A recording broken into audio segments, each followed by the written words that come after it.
definitely a edge over standard URP in big prostate. Now this is the other load which I have, and again I will go for 1 o'clock position and start my resection from here. The problem is this prostate is big, so we have to do in 2 stages. One, from the bladder neck we have to do half big, and then towards the bladder neck, towards the veil. I want to emphasize on one thing: when we are doing a prostate, do it sector wise. Don't go for pulling out chips altogether, and sector wise we have to do hemostasis.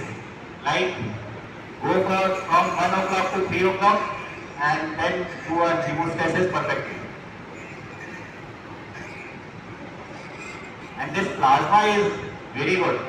This is not that type of thing that heat energy will destroy will injure the patient.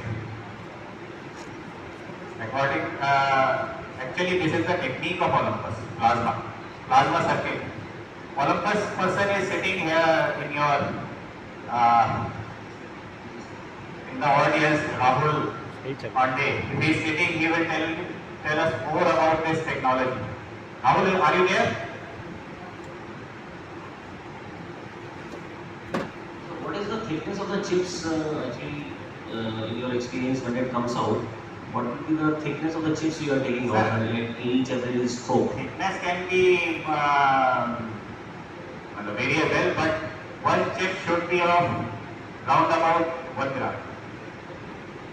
Thickness 1 to 2 mm, I think, not more than that. And then slowly and steadily. I can say that you are right. Like we have done this part of prostate, we will do first hemostasis. And also I want to stress that like we do open prostatectomy, we are removing the adenoma from one side and we are leaving that adenoma here. And afterwards, when the adenoma is free, we can easily do it quickly. Like there is no bleeding here because I have detached the adenoma from the base. So always detach the adenoma from the base, and then you are with floating adenoma, then you can easily cut them. This seems good actually, this is nice technique. Like the open prostatectomy. Actually, if you are doing volume or if you are doing this, anything, you have to stick to principle of open prostatectomy only. You are going, this is like a finger going at the base.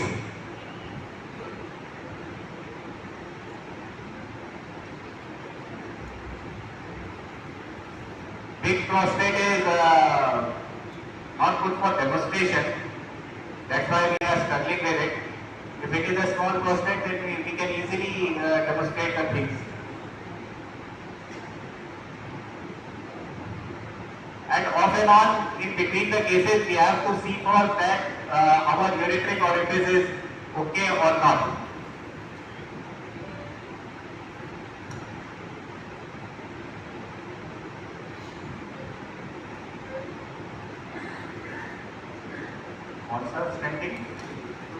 Once is stenting. Sir, this is the ureteric orifice of this side. So we have to again and again inspect the ureteric orifice, and this is another one. Because in big prostate, many a times you can take a chip from here. You will take a, if you are, your hemostasis is not good, it's bleeding, you are not knowing where you are lost the way, then you will take a chip from here and the ureteric orifice is gone. We are already at the near the ureteric orifice. And again we will see for Viru. This is Viru. Again we go up. Again we see the prostate.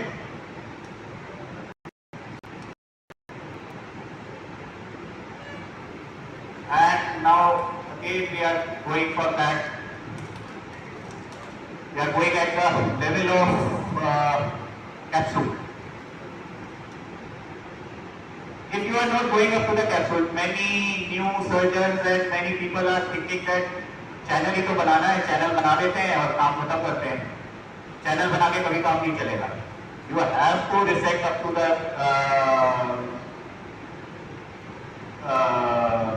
capsule, because if you are making a channel only, then you are scrapping all the adenoma in between and it will bleed.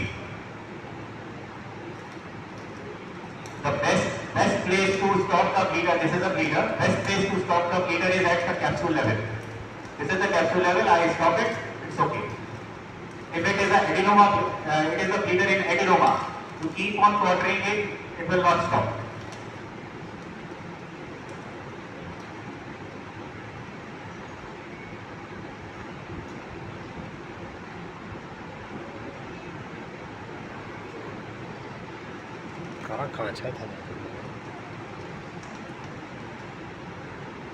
What fluid you are using for irrigation is normal saline.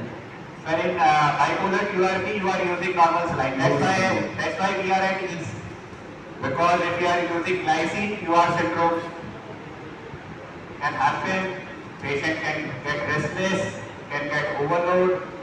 And if we are thinking that patient is in overload, then we can use Lasix also in between the case. So that. What is the maximum limit of fluid to be used here in peak prostate? Sir, what? How much amount of fluid you can use safely in this peak prostate? Sir, I am not understanding your question. The amount of fluid, is there any upper limit that? No, sir. You can, in big prostate, you can proceed your case as up to until the patient is unstable. If patient is unstable, you should stop the case. But you cannot stop the case in between. Like I cannot stop here. You have to do heavy prostatectomy, then you can stop. You cannot stop any of the prostatic case in between. Either you do heavy prostatectomy or full prostatectomy. If you stop in between, it will the bleeding will not stop, and then you will be in problem. You cannot put traction here, and traction will take care of everything. That is not the point. Traction will never take care of arterial bleeder. It will only take care of sinus bleeders and venous bleeders. So what about people saying that we should not go beyond 1 hour or so? Like, is there any time limit? No, sir. Actually, the dictum is like the gram of prostate is equal to the minutes you are doing the surgery. If this is a 100-gram prostate, then it will go up to 1.5 hours. So it's okay. Classically, we have the rule of 60. The solution has to be Intersected and up to the capsule. Every time when I take my scope there, I try to go up to the capsule.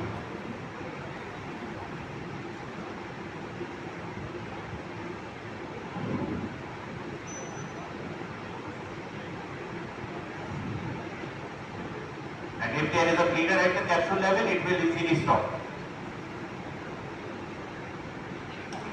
So is there any difference in the vision when you use glycine or No. all are the same? And the amount of bleeding also This is is the the same? same guideline into guideline structure.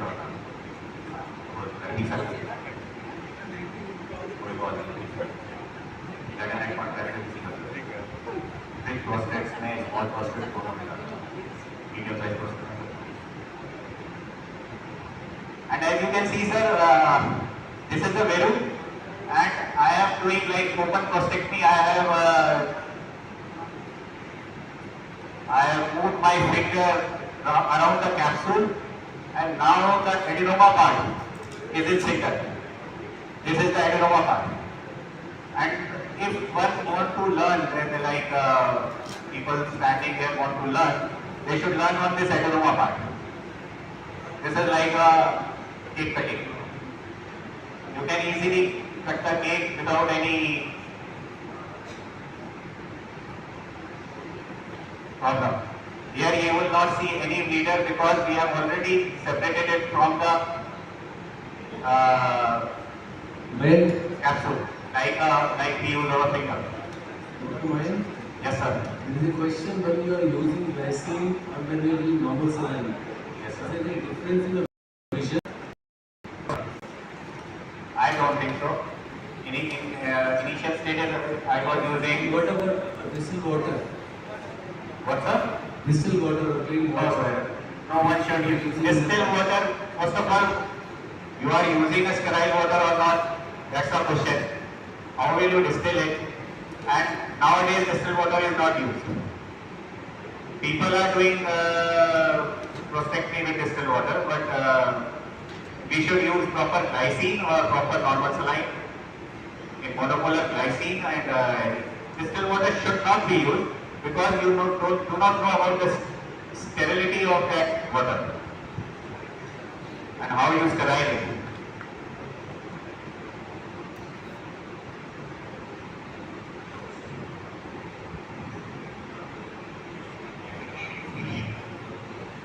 If the external inspector is transected, then the incontinence will happen. So what is the message to students? Suppose you told that there is a large size prostate, it is going beyond Viru, going distally. We have to go beyond Viru. So you would like to remove the adenoma from both the sides then? Can we do it from one side near Viru just to safeguard the sphincter lining? Just a question. Sir, actually, you cannot afford any chip on the external inspector. You cannot transact external inspector anyway because it can lead to partial incontinence also. So, actually, you should be seeing external inspector during your surgery and always see that you are not going beyond it. If you are going beyond it, the chances of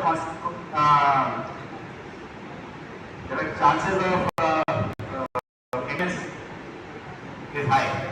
So you cannot say that you do one side and you leave one side. For the benefit of the postgraduates, the classical teaching that the section can damage the external sphincter is actually a myth. External sphincter is 1 inch thick, 2.5 centimeters thick. It is very difficult to damage the external sphincter unless you voluntarily cut it. See, all these fellows who come with a little bit of stress incontinence were those who had a prior poor sphincter. Number one. Number two, little bit of epithelial tissue. Sir, I am stopping you in between. Sorry, sir. Sir, this is the external sphincter. You have to see again and again. You are seeing it? Yes. Yes. After such a long case, we have not damaged the mucosa here too much. And we can see the external sphincter. And this is the prostatic tissue. And I have cut the prostatic tissue beyond the virumontanum. Virumontanum is actually here. Like the initial stage of the operation we saw it. So this is going beyond the virumontanum. So we have to see for external sphincter. And then external inspector we have to see and then we have to take out prostatic tissue, saving the external inspector. So in big prostate you have to go beyond the virumontanum. And if I am not wrong, if you are doing a big prostatectomy, open prostatectomy, and when you take out whole of the adenoma, many a times you will see whole of the viru is coming with the adenoma. So Yes. Viru comes out with the adenoma. Yeah. So, but in open prostatectomy you don't have any control on external sphincter, so chances of incontinence is more. The practice I am emphasizing again and again is that during your procedure, no matter how good you are, again and again see the ureteric orifice, again and again see the virumontanum, again and again see the external sphincter and then do the proceed the case. Definitely, that's a great takeaway, sir. That's nice. If you are doing case without seeing them, then you are definitely damaged.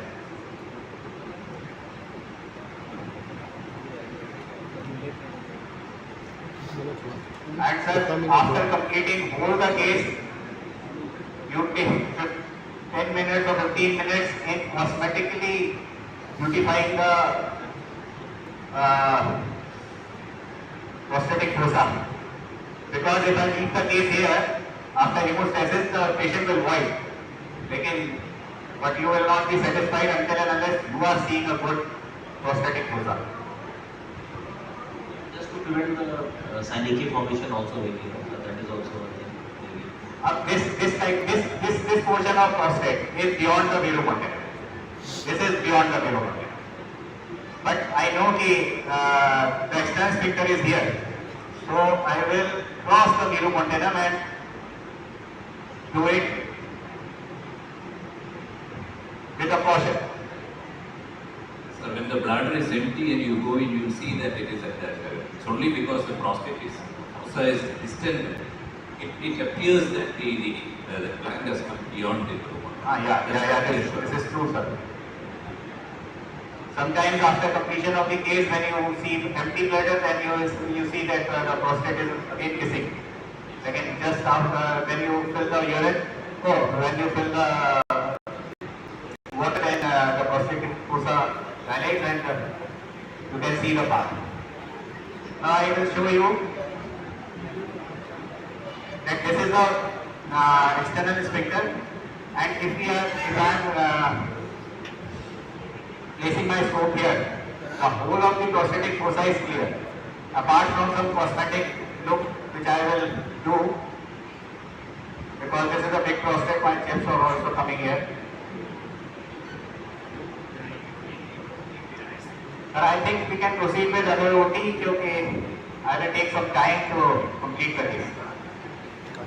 Sir, one last question before you leave. Sir, you want to see the patient comes to you with retention of urine rather than incontinence. What do you prefer? What do you choose? If patient comes with retention of urine after prostatectomy. Yes, sir. After prostatectomy only I am asking, sir.